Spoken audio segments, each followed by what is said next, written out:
Hello ladies and gentlemen, Steven here from the YouTube channel Redolessence, and I want to start things off by welcoming you back to my channel. Thank you so much for tuning in. I really do appreciate your viewership and your support. It means a lot. And in today's episode, we're going to be taking a closer look at the newest release by the company Prada, the designer house of Prada. And this one, a 2018 release, is called Prada L'Homme Absolu. So stay tuned.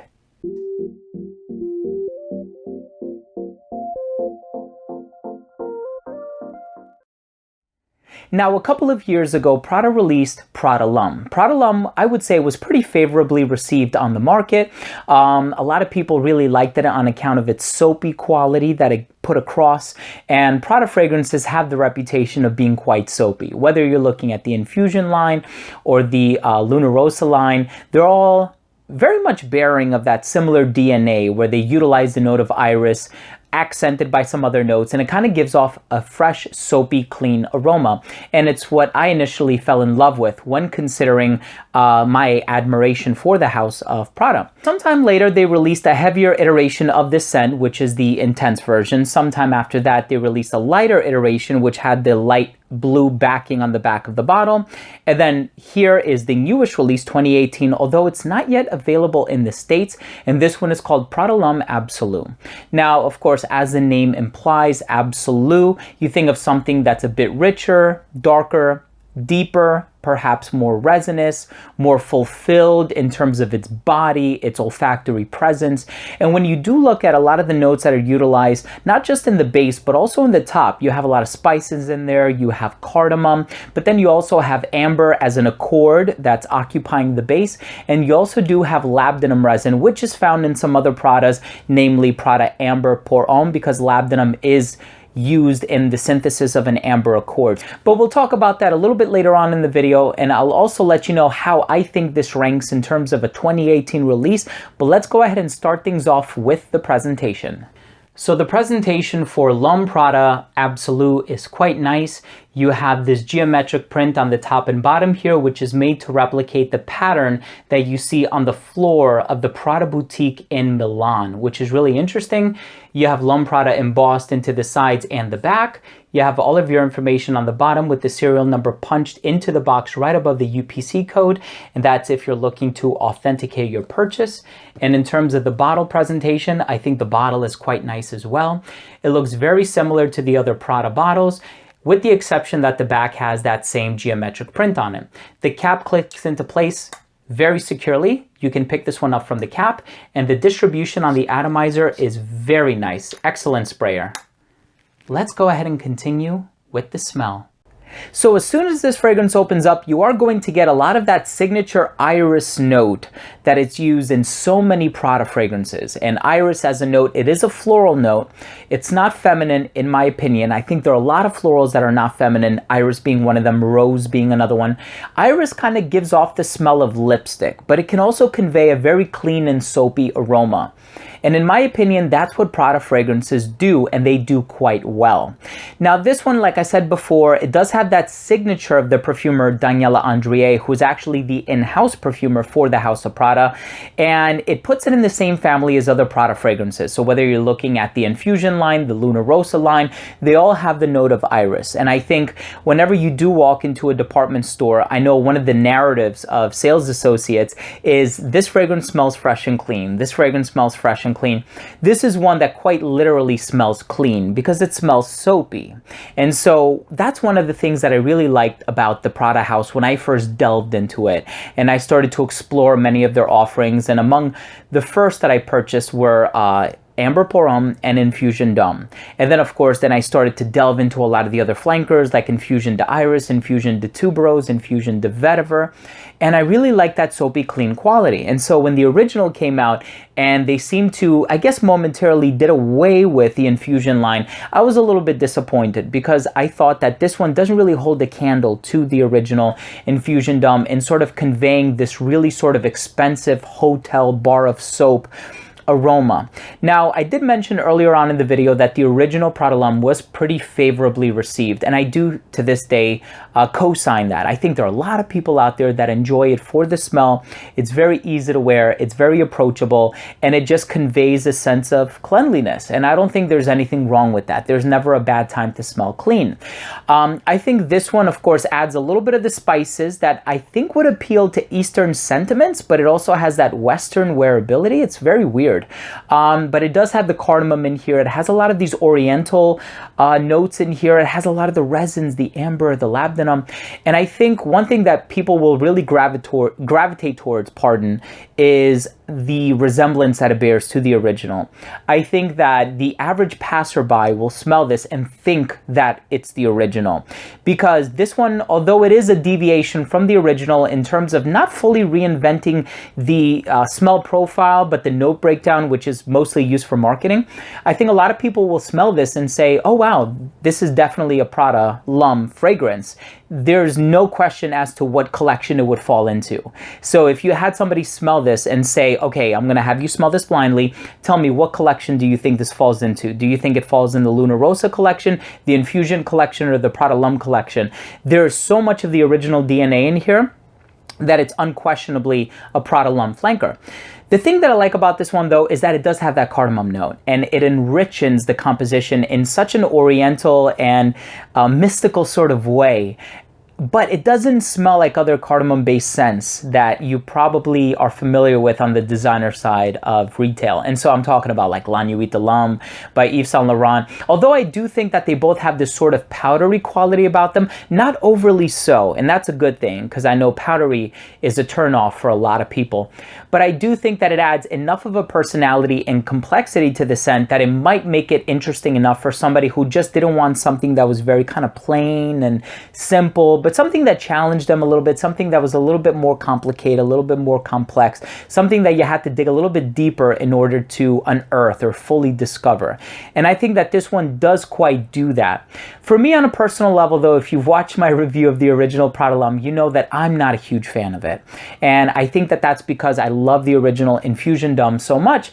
This one, being as though it is a healthy enough deviation from the original, would I purchase this one? No, because I do still pick up on the original Prada L'Homme DNA in there, and it's just not something that ever resonated with me. However, in terms of making a recommendation of this scent, yes, I would. And I just think that there's a whole lot of people out there who are just looking for something that smells clean, something that conveys that sense of being well-groomed and cleanliness. Then 100% I would recommend this, especially for somebody who's a huge fan of the original Prada L'Homme and they're looking for something perhaps that they can wear at nighttime, something that's a little bit darker, a little heavier, and perhaps they don't already own Prada L'Homme Intense. Then I would definitely recommend that they check this out alongside with Prada L'Homme Intense and let their nose be their own judge. But all in all, I do think in terms of a 2018 release, this is a solid release. You guys already know, it might have not, maybe it was a spoiler for some of you, but although the original is not one of my favorites, I had some expectations for this one. So in terms of it being a 2018 release, I think we've had a lot of incredible releases this year, a lot of which have even been under the Prada umbrella. Unfortunately, this one is not one that catered to my personal taste. I do still find a lot of the original Prada L'Homme signature in there that kind of veers me off of it for some reason.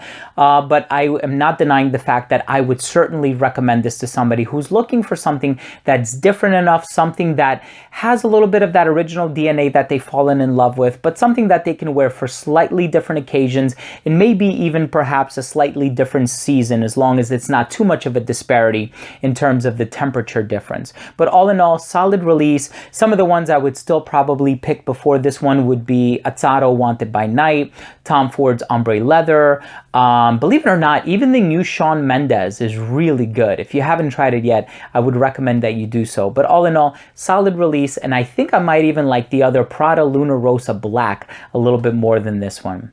Let's go ahead and finish things up with my overall assessment. So first up, in terms of the uniqueness and the overall smell, I don't think that this is totally a unique scent, just because it does have a lot of the familiar elements from the original, but at the end of the day, it's a flanker, so you have to treat it as such. I like the direction that it goes in, that it's a little bit darker. You have some of the resins in the base, and they kind of convey the same aura as Amber Pour Homme to the extent that they're not overly sweet. And of course, this one does not have vanilla listed as a note. There isn't even any benzoin in the dry down, which is typically listed as a, or it's said to have a vanillic overtone. But I did check the back of the box, and there is coumarin listed as a note, and coumarin is found in tonka bean and a few other ingredients. And so that could possibly convey a certain sweet aura. So there's a teeny tiny bit of sweetness in the base, but again, as an amber scent, it's a very dry amber scent with a powdery overtone on account of the spices that are utilized in here, but certainly iris is the star player in this one as well. I know there's some citrus in there, neroli and orange. You don't get much orange, but in the opening you do get a little bit of citrus, but it's very short-lived. So in terms of the overall smell, I think it's a very pleasant smell. It's a very likable smell, and it's one that I think will work well on a lot of people.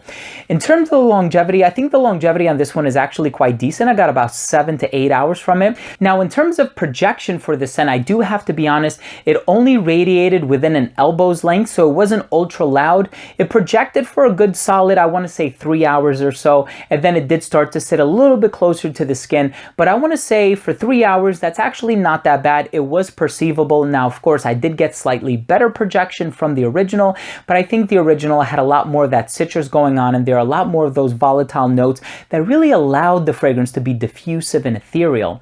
In terms of the versatility for this one, I think the only improvement that I see in this one in terms of the versatility is that perhaps it could be worn in slightly formal occasions, because think about it like this. The original is soapy. There's never a bad time to smell clean. So the versatility for that one is already pretty high. The only thing is with the original, I probably wouldn't wear it when it's really cold outside. And I think that on account of the slightly increased performance from this one, I would wear this one when it's slightly colder outside, but maybe not even like the dead of winter. I would go for something like the new Givenchy in the black bottle, or Spice Bomb Extreme, or something like that. If I'm looking for something like in that same wheelhouse, but something that could really withstand the harsh climates. And so I think anybody of any age can wear this one. Anybody of any sex can wear this one. These are just recommendations, even though this is marketed for men. In terms of the overall presentation, I actually really like the presentation. I like the design. I like the geometric print on it, the motif. So my final verdict for this fragrance is, I think it's a solid scent. It's a solid release for 2018, but it's just not one that catered to my personal taste. It's not really one that resonated with me. As a matter of fact, the whole collection for the most part didn't really resonate with me. I much prefer the Luna Rosa collection and all of its flankers, and I definitely prefer the Infusion collection and all of its associated flankers. So I think that on a personal level, I would give it like a 2 out of 5. I think on a functional level, I would give it a 4 out of 5, because this is one that I would very quickly and eagerly recommend to people, pretty much along the same lines of like a Mr. Burberry or Dior Sauvage or Bleu de Chanel Parfum, just something that I know is going to work well on people. I usually wouldn't recommend something high-end or upscale or niche or daring or whatever. So I think this one definitely fits the bill in terms of being something that will get you a lot of compliments. It's very accessible. It has a versatile wearability factor to it, and it has a very accessible smell, and just something that generally a lot of people are going to like. But you guys know taste is subjective. Always be your own judge. Go out there, try for yourself, and take what us reviewers say as a grain of salt in making your own assessments on whether or not a fragrance should make it into your collection. So there you have it, ladies and gentlemen. Thank you so much for tuning in. That was my review of the new Prada L'Homme Absolu.